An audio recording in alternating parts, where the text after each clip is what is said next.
이 광야 40년의 생활은 교회 생활입니다. 그 스데반 집사님이 이제 사도행전에서 설교할 때 이 이스라엘 백성이 광야 교회에 있었고 이렇게 말씀하고 있죠. 그래서 교회의 축소판입니다. 어, 고린도전서 10장 말씀에도 보면 이스라엘 백성이 모세에게 속하여 구름과 바다 가운데서 세례를 받고 반석에서 나오는 물을 마셨으니 이 반석은 예수 그리스도라 이렇게 말씀하고 있습니다. 그러니까 홍해를 이렇게 지난 것이 세례고 이 르비딤 오늘 8절에 나오는 이 르비딤에서 모세가 반석을 하나님의 지팡이로 치니까 물이 났잖아. 이 반석은 그리스도라. 이렇게 구약의 광야 사건이 신약에 사는 우리의 어떤 신앙의 여정을 예표하고 교회 생활을 예표하고 있다는 것입니다. 그래서 광야에 나오니까 하나님의 인도하심이 있는데도 불구하고 마라의 쓴물을 만나고 또 물이 없어서 르비딤에서 이스라엘 백성이 불평할 때 르비딤에서 광야에 강이 터졌다는 것입니다. 그리고 만나와 외출하기가 내려서 하나님의 공급하심이 있죠. 그 다음에 드디어 이제 여러 사건들이 있죠. 광야에서 다양한 일들이 있는데 고난과 공급하심과 축복과 오아시스와 이런 여러 사건이 있는데 오늘 처음으로 전쟁이 이렇게 벌어지는 것입니다.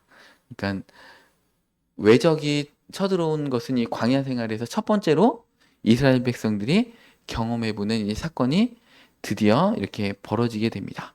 그래서 우리가 두려워하지 않을 것은 9절 하반절에 하나님의 지팡이를 손에 잡고 산 꼭대기에 서라. 우리의 어떠한 공격과 그런 어려움이 있다고 하더라도 우리는 하나님의 지팡이. 그러니까 사실은 모세가 양을 치던 그냥 평범한 지팡이였는데 하나님의 손에 붙들리니까 그것이 하나님의 지팡이가 된다는 것입니다. 우리의 발걸음이 우리의 운전하는 그 핸들이 하나님의 핸들이 되고 하나님의 발걸음이 될 수 있다는 것입니다. 우리의 평범하게 보이는 우리의 것들이 하나님의 손에 붙들리게 되면 하나님께서 우리를 통해서 놀랍게 사용하신다. 그래서 모세가 산 꼭대기에 서서 전쟁을 주목하면서 모세가 손을 들면 이스라엘이 이기고 손을 내리면 아말렉이 이기더니 우리가 영적 전쟁을 할 때 우리가 하나님을 의지하고 하나님만을 전적으로 신뢰하면서 기도할 때 하나님께서 이기게 하신다.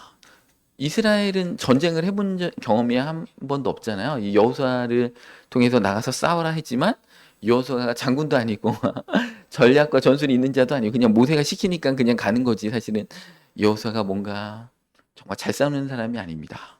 첫 전쟁이기 때문에 아무런 전략과 전술도 없고 그냥 나가서 싸우라 그러니까 나가서 싸우는 것이죠. 그런데도 모세가 손을 드니까 이겼다는 것입니다. 그러면서 14절에 이것을 너희는 기념해서 외워 들리게 해라.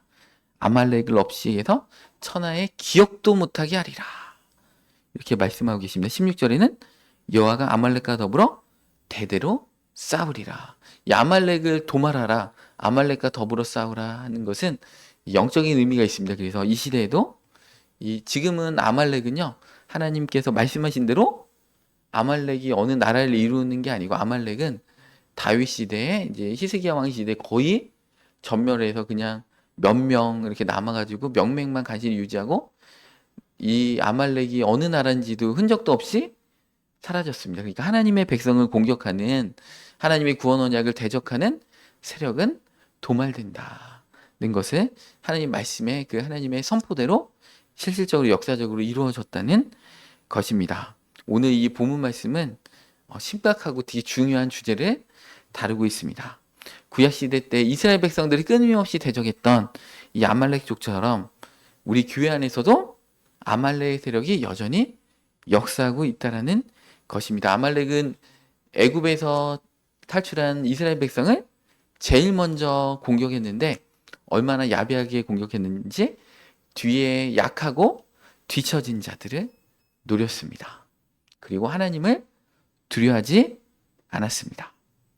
이는 단순한 역사적인 사실이 아니고 교회가 직면한 영적인 전투의 한 예표인 것입니다. 우리 신명기 25장 17절 말씀해 보면 너희는 애굽에서 나오던 길에 아말렉이 네게 행한 길을 기억하라. 하나님께서 이렇게 광야 한 40년을 마칠 때 기억해라. 하나님이 기억하고 계시다는 것이죠. 그래서 반드시 복수하고 전멸해라. 이렇게 말씀하고 계십니다. 왜 그러냐면 18절에 곧 그들이 너의 길에서 만나 내가 피곤할 때 내 뒤에 뒤떨어진 약한 자들을 쳤다.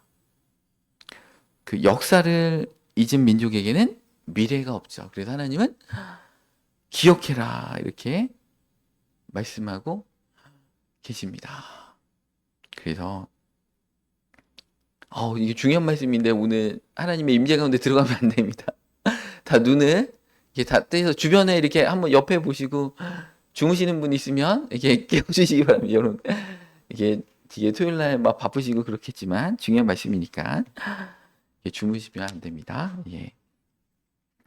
그래서 근데 이 아말렉은 약한 자를 표적으로 삼습니다. 이 영적 아말렉은요 교회 안에서 피곤하고 뒤떨어진 약한 자들을 타겟으로 삼는다는 것입니다. 정면에서 강한 군대하고 싸운 게 아니고요.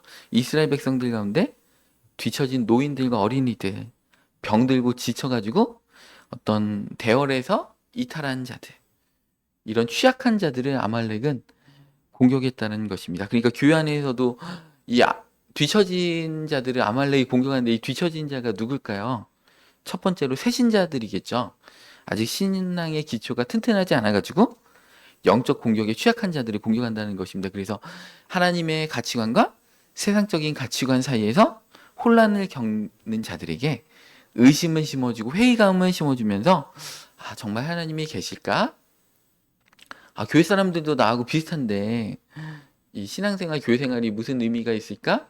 이렇게 하는 자들을 이 영적인 아말렉이 공격한다는 것이요. 뒤처진 자들을 공격한다는 것입니다. 두 번째는 누구를 공격하냐? 상처받은 성도를 공격한다는 것입니다. 인간관계에서 우리 교회 생활에는 다 죄인들이 가득한 곳이잖아요. 예수님께서도 의사는 병든 자에게 필요가 있다. 그래서 나는 너희들을 치료하기 위해서 왔다. 그러니까 교회는 우리가 죄인들이 많이 있습니다. 우리 서로 상처 주고 받잖아요. 그래서 그러다 보니까 잘하려고 이렇게 노력하다가 깊은 상처를 받습니다. 아니면은 가정에 큰 문제를 겪거나 아니면은 경제적인 큰 어려움을 겪고 있는 상처받은 성도들을 이 영적인 아말렉이 공격한다는 것입니다. 이런 회의감을 들게 하죠. 하나님이 나를 사랑하신다면 왜 나에게 이런 일이 일어났을까? 그리고 저 성도님들이 나를 사랑할까? 하면서 원망과 절망에 빠지면서 우리 성도님들을 원망하고 믿음의 동역자들을 원망한다는 것입니다. 또 교회 안에 취약한 자들은 우리 청년들이죠. 정체성의 혼란을 겪고 있고 미래에 대한 어떤 불안감을 갖고 있죠.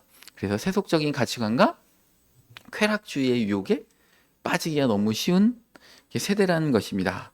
또래 집단의 압력과 사회의 성공지향적인 문화 속에서 신앙을 지키기가 너무 어려운 이 자들은 우리 아말렉에 이렇게 유혹되기 쉽기 때문에 우리가 교회에서 특별히 보호해야 한다는 것입니다.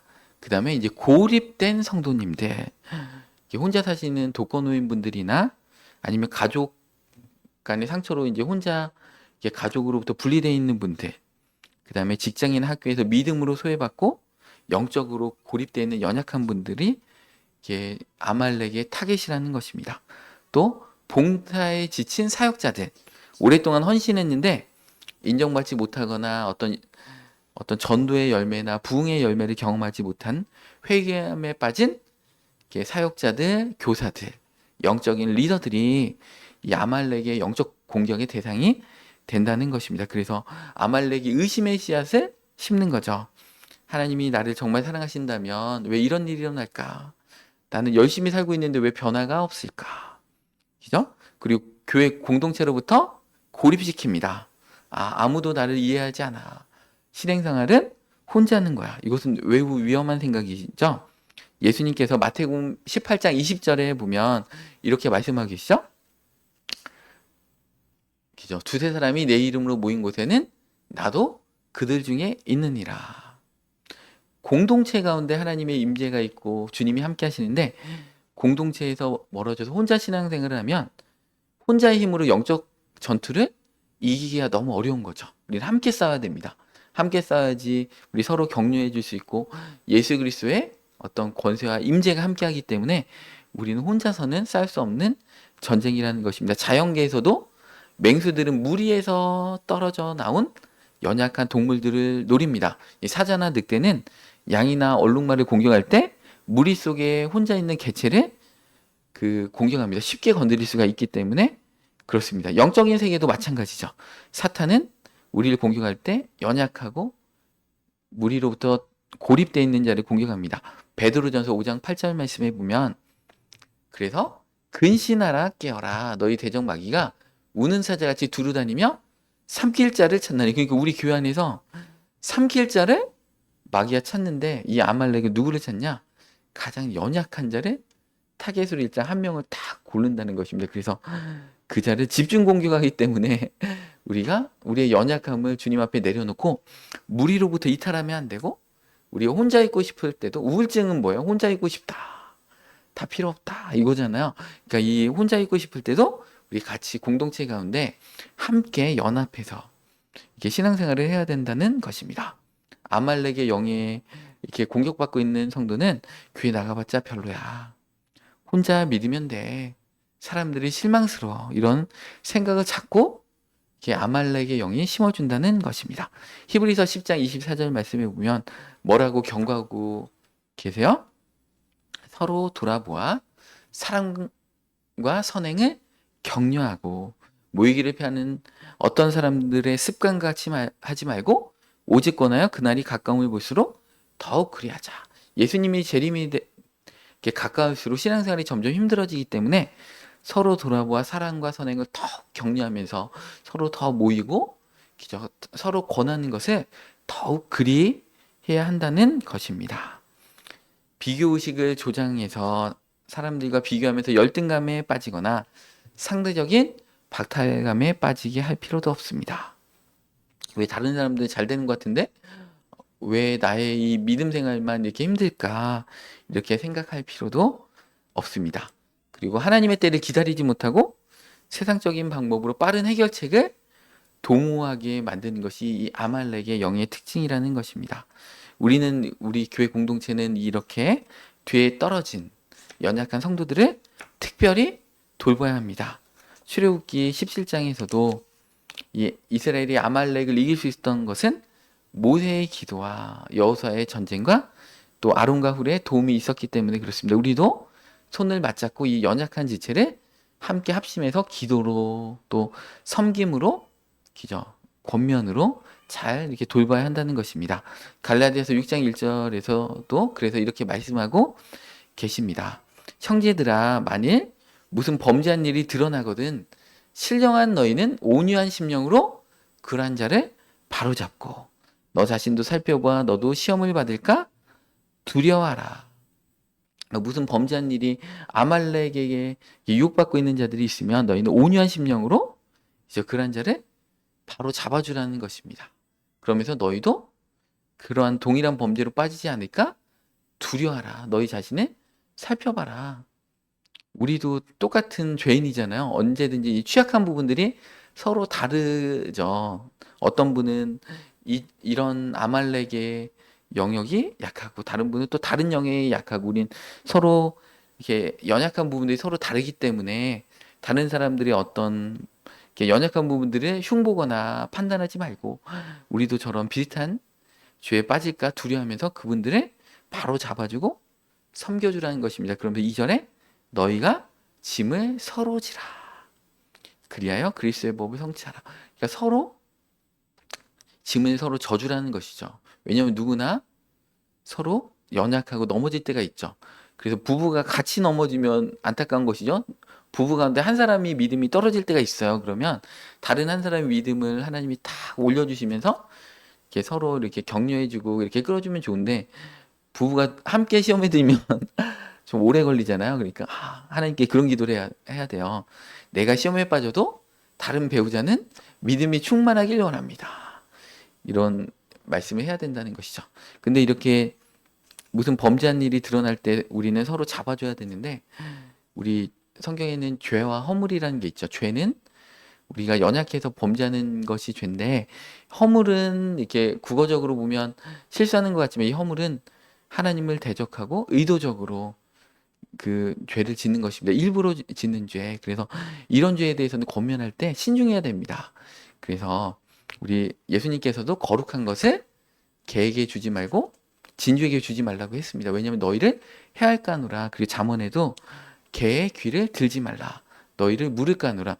이렇게 강아지가 이렇게 귀가 이렇게 덮여 있으니까 잘 못 들으니까 이렇게 충고해 주려고 귀를 이렇게 딱 들어가지고 이거 이런 거야. 이렇게 할 때 어떻게 되냐면 개가 우리를 물어버린다는 것입니다. 그러니까 충고를 할 때 저분의 영적 컨디션이 너무 안 좋다 그럴 때는 충고를 할 때는 조심해야 됩니다. 왜냐하면 이게 어떤 분란이 일어나요. 왜냐하면 그 충고가 그 당시에는 너무 상처가 깊기 때문에 잘 받아들여지지 않습니다. 그래서 이렇게 어떤 충고를 할 때도 한두 마디 해보시고 잘 안 받아들여지면 지금은 때가 아니구나. 저분의 상처가 깊으니까 좀 더 시간과 어떤 여건들과 조건과 환경이 필요하기 때문에 우리는 지금은 아니구나. 우리는 저분을 위해서 지금은 기도할 때구나 하면서 사랑으로 이렇게 기도해 주시면 하나님께서 반드시 어떤 환경들을 조성해 주실 때 그때 이렇게 기분 좋게 얘기해야 되겠죠.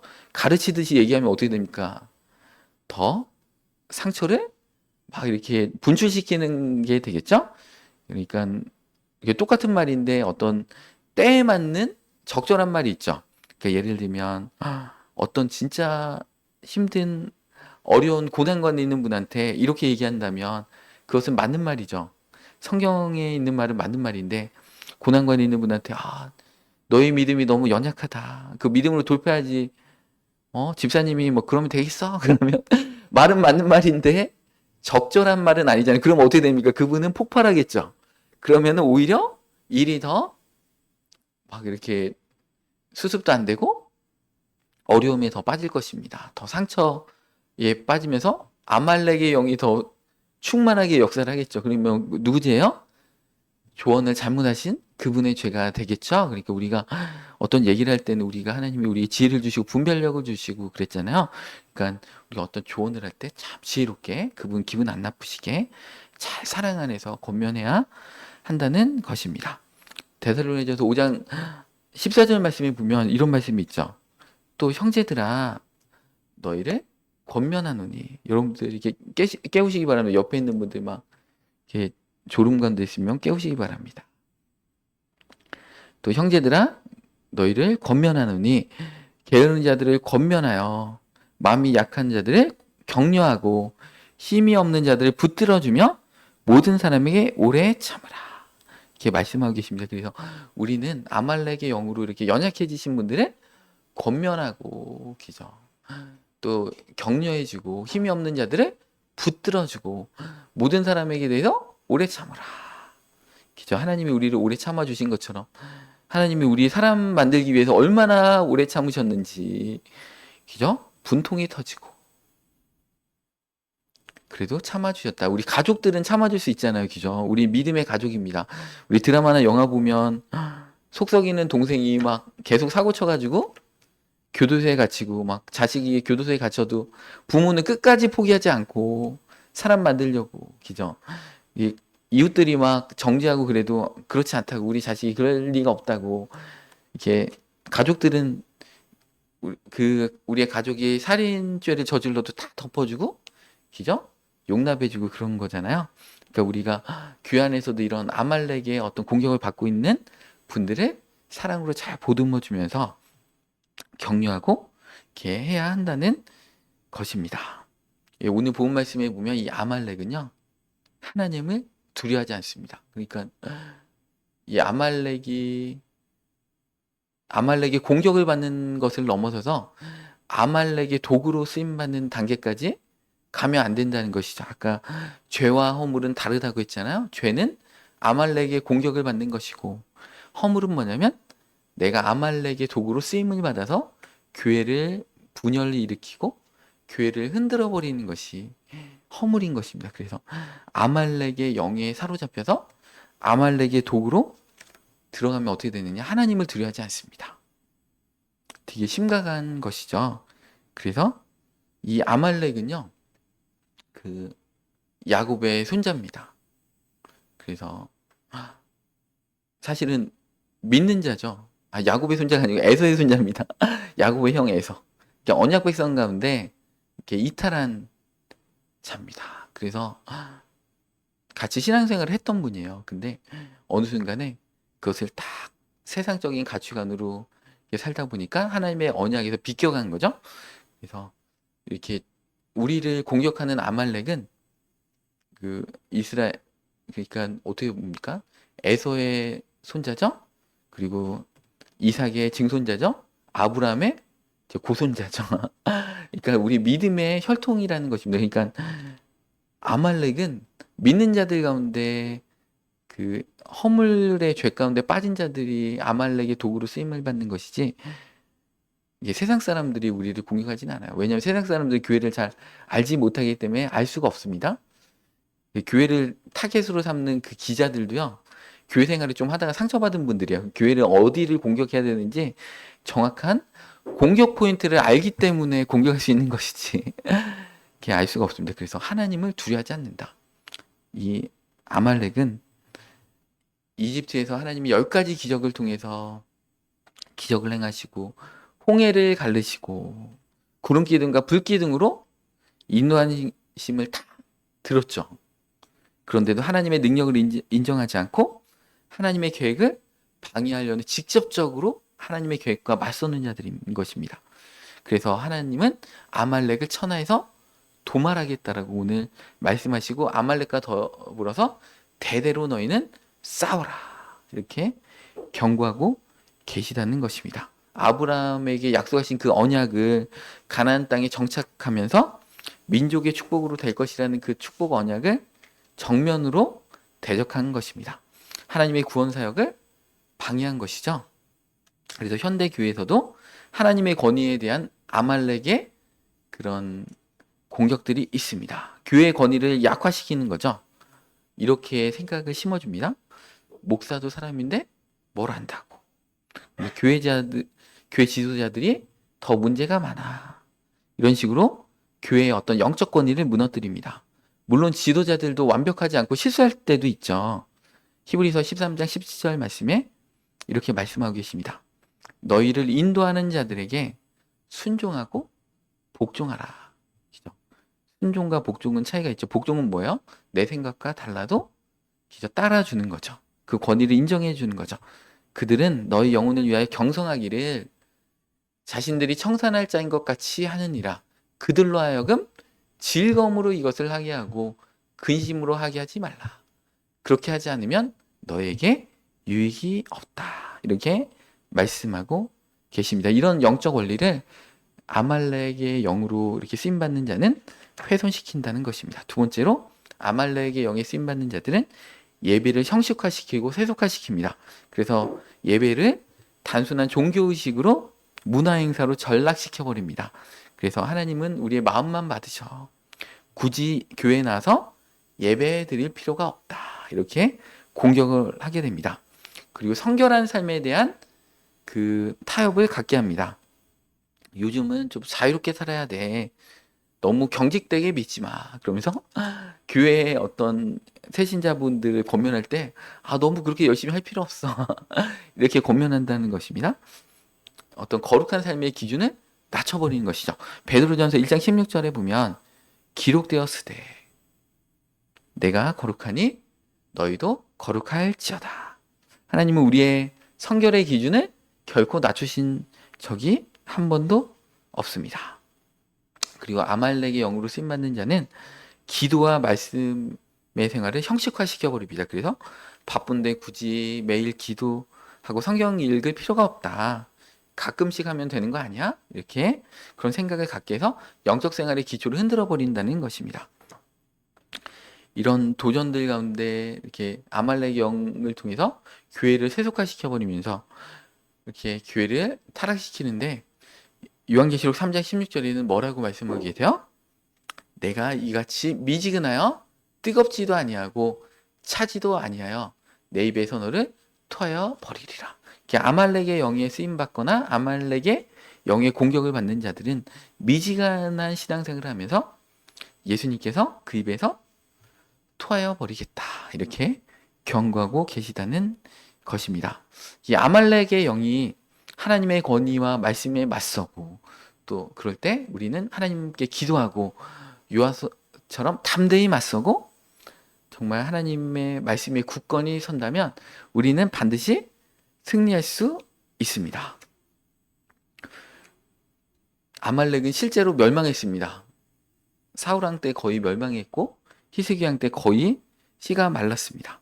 그러나 이 영적 아말렉은 신약 시대, 이 교회 시대에도 계속해서 살아남아서 하나님의 백성을 계속해서 대적하면서 공격합니다. 하나님의 구원 사역을 방해하고 약한 자들을 공격합니다. 이 구약 시대 때 계속 나타나는 아말렉 영이 누구예요? 첫 번째로 우리는 이 에스더서에 나오는 하나님의 백성 유다 백성을 공격한 이 하만을 볼 수 있습니다. 고위 관료였잖아요. 그 하만은 아각 왕의 후손입니다. 왕족입니다. 아말렉의 후예인데 유대인 전체를 다 죽이려고 했습니다. 이 하만은 얼마나 계획적이고 체계적으로 유대인들을 다 몰살시키려고 했는지 모릅니다. 하만이 유대인들을 죽이려고 했던 게 뭐예요? 개인적인 원한 때문에 그랬습니다. 작은 그 개인적인 원한 하나 때문에 유대 백성 전체를 죽이려고 했죠. 그러니까 아말렉의 영으로 쓰임받는 교회 성도님은 개인적인 원한 때문에 교회를 다 흔들어 버리려고 한다는 것입니다. 교회 안에서의 어떤 작은 불만이나 상처를 이용해서 교회 전체를 다 흔들어 버리려고 하는 전략을 갖고 있습니다. 교회에서 상처를 받았죠? 목사님이 나를 무시했다. 교회에서 나는 인정받지 못하고 있어. 그러면서 그 상처감을 심어준다는 것입니다. 그럴 때 우리는 에스더에 나온 모르드게와 에스더처럼 담대하게 유대인의 구원을 위해서 담대하게 싸웠던 것처럼 영적 전쟁 가운데서 우리도 담대히 일어나야 합니다. 또 아말렉의 영으로 쓰임받은 자가 누구냐면 사울 왕입니다.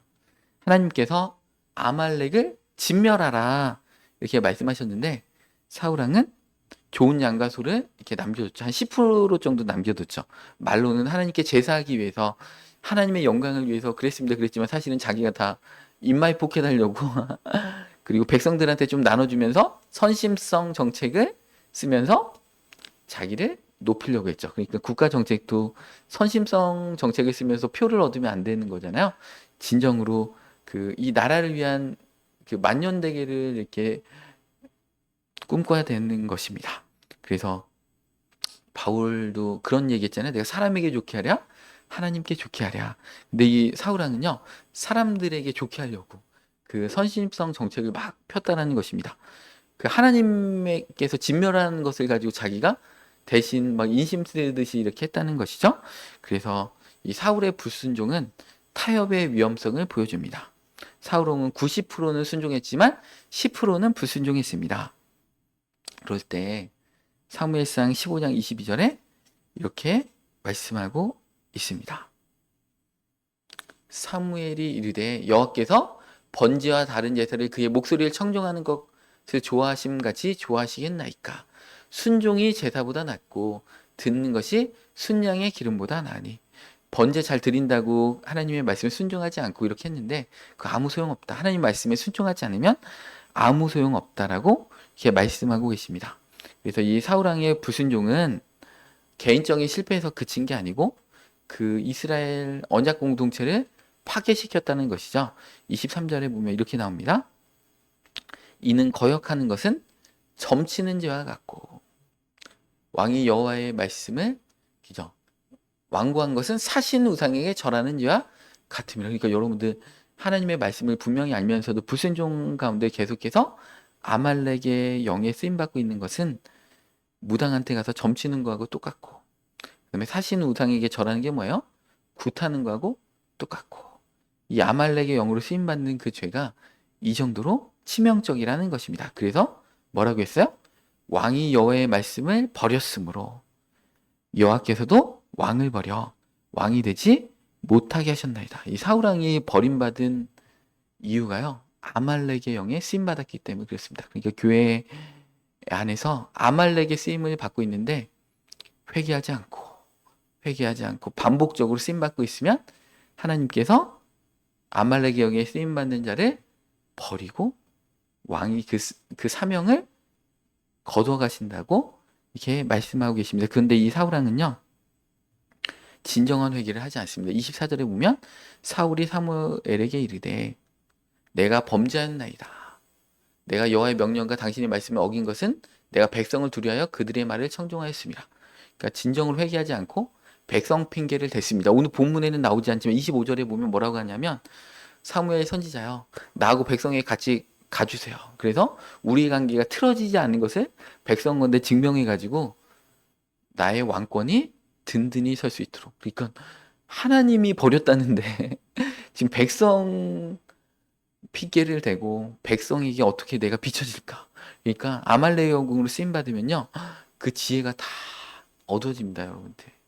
그래서 반복적으로 이렇게 한다는 것입니다. 그럴 때 어떤 일이 벌어지느냐? 오늘 이게 이 사무엘상 15장이잖아요.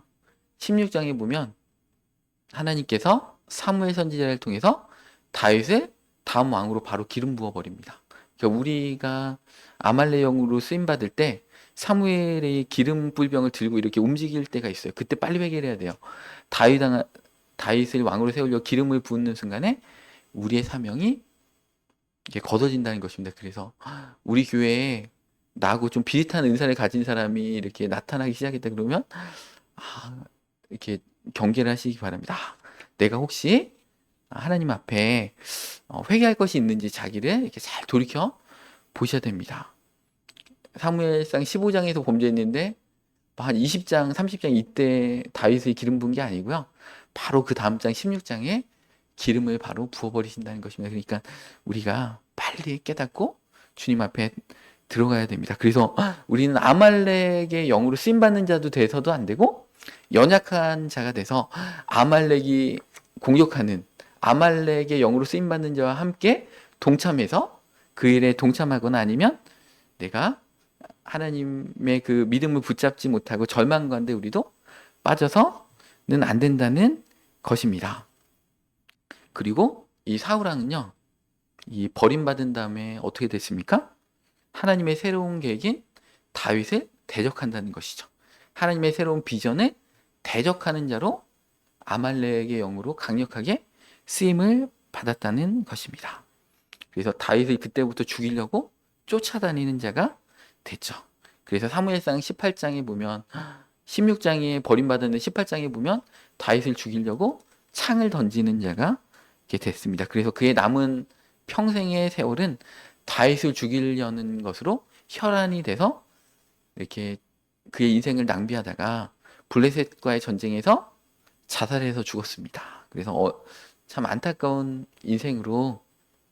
근데 회개가 잘 안 되나 봐요. 사울왕이 이제 다윗을 공격할 때 다윗이 2번이나 살려줬거든요. 근데 사울왕이 다윗이 살려주니까 얼마나 고마워요. 그래서 울면서 내 아들 다윗 여기 있느냐, 내가 너를 껴안고 포옹하고 입 맞추길 원한다면서 막 그렇게 회개를 했잖아요, 그 날에는. 근데 그 다음 날에 또 다윗왕 죽이려고 또 쫓아다닙니다. 여러분들, 이 아말렉의 영이 너무 강력하기 때문에 아말렉의 영의 공격을 받을 때 우리는 빨리 돌이켜야 됩니다. 아말렉의 영으로 충만하게 되면 돌이키기가 너무나 본인 스스로도 어려운 때가 되기 때문에 그때 철저하게 회개해야 됩니다. 우리 금요 철회의 말씀이 뭐였어요? 그 솔로몬에게 네가 다윗을 본받아서 다윗처럼 살면 너의 왕위가 영원토록 너의 자손을 통해서 이어질 거야. 근데 다윗처럼 산다는 게 제가 뭐라고 설명드렸어요? 범죄하지 않는다는 게 아니라고 했잖아요. 다윗도 얼마나 치졸하게 범죄했는지, 간음죄, 그 간음을 덮으려고 그 밧세바의 남편도 막 치졸하게 죽여버리고, 진짜 우리 그런 죄 안 짓잖아요. 너무 악랄하게 그런 죄를 짓는 다윗인데, 다윗의 강점이 뭐예요? 회개할 때 철저하게 진심으로 하나님께 회개하고 어려울 때 하나님을 붙든다는 것이에요. 그러니까 솔로몬한테 다윗의 길을 본받으라는 것은 뭐예요? 다윗처럼 완벽한 길을 가라, 이게 아니에요. 다윗처럼 하나님을 붙들고 정말 실수로 범죄했을 때 빨리 돌이키고 하나님의 은혜 가운데 들어가라. 이게 다윗의 길로 가는 겁니다. 여러분들. 우리가 어떻게 완벽할 수 있어요? 우리는 시기 질투 있고 다 죄인이고 우리는 그죠? 아담의 후손이고 우리는 다 연약한데 우리 한민족 가운데 샤머니즘이 얼마나 발달했습니까? 그죠? 정화수 떠놓고 우상 섬기고 굿하고 이런 그런 문화들이 우리의 어떤 의식 가운데 쩔어 있는데 우리가 어느 한순간에 갑자기 예수님의 사랑으로 충만해질 수가 없잖아요. 우리 범죄하고 넘어질 수 있어요. 근데 문제는 뭐냐? 다윗과 사울왕의 차이가 뭐예요? 다윗은 아무리 끔찍한 죄를 저질러도 하나님 앞에 납작 엎드려서 철저한 금식과 회개로 가서 하나님이 다시 그를 회복시켰던 것이고 사울왕은 끝까지 회개하지 않고 백성 핑계내고 그러니까 우리는 다윗 왕의 길로 갈 것이냐 그죠? 사울왕처럼 아말렉의 영으로 쓰임받는 자가 될 것이냐 이것은 모두 다 우리의 선택에 달려있다는 것입니다. 그래서 이 교회는요 영적 전쟁이야. 교회는 생명을 주고 구원을 주는 거기 때문에 마귀가 역사입니다. 우는 사자같이 역사입니다. 이 여러 영들이 역사입니다. 이세벨의 영도 역사하고 아방의 역사 그 아방의 영으로도 역사하는데 특별히 이 아말렉의 영은 대대로 우리가 싸워서 주의해야 됩니다. 그래서 우리는 아말렉의 공격도 받아야 되면 안 되고 어느 순간에 또 아말렉의 영에 쓰임 받는 자로 전락해서도 안 됩니다. 사울왕의 길로 가지 않고 우리가 과거를 돌이켜 볼 필요가 없어요. 아무리 흑역사를 갖고 있고 하나님 앞에 범죄했다고 할지라도 다윗 왕처럼 회개하고 주님을 붙들면 하나님께서 우리를 놀랍게 쓰시기 때문에 우리는 정말 다윗 왕의 길로 들어가시는 그죠? 하나님 앞에 그래서 왕으로 쓰임받는 왕권으로 놀라운 사명자로 쓰임받는 우리 모든 성도님들이 되시기를 이 시간 축복합니다.